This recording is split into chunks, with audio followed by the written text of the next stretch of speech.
Welcome to Module 8, how to make sales. So how can somebody sell? How do you sell?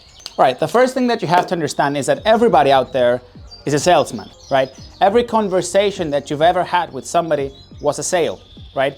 You're trying to convince your brother to go to dance tonight and have drinks, and he's telling you, oh, hey man, I'm not so interested today, I don't want to go there.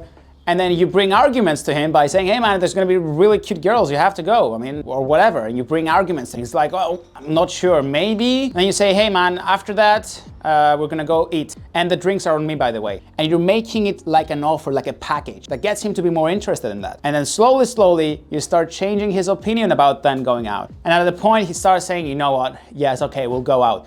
So you turn the no into yes by giving him good argument to think about when his initial answer was no. He wasn't interested, and you turned the situation into your favor to get him to do what you want him to do.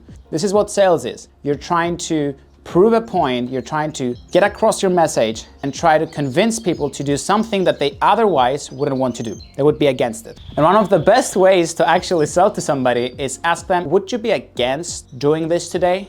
And then somebody would be like, no, I wouldn't be against it, because everybody wants to be good, everybody wants to be a good person. So they're suddenly like, hey man, no, I wouldn't be totally against it. And you're like, cool, if you're not against it, let's do it. You're like, okay, let's do it. So what is a sale? How to sell? Everything is a sale, right? You sell by trying to convince the other person to do what you want them to do. The second thing that you have to understand is, do people actually need what I have, right?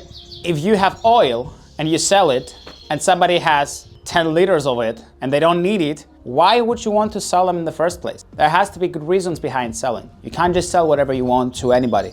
It doesn't work like that. There has to be demand, right? If you're the supplier and they have the demand, the sale just happens on its own. You don't need to do anything. But if there's no demand and you try to push yourself to sell them something, you're only hurting your reputation, and people are gonna hate you for it, and you're not gonna be selling that much. You're also not going to be having a good time doing it. So my approach to sales would be, learn about the other person, care more about what they care about, and the sale will happen naturally. You don't need to go and be salesy and tell them, hey man, buy it today. You can create urgency. Yes, there's a lot of marketing tactics and selling tactics that you can use them with a good intention in mind to actually help and care about their needs, not what you want to sell to them.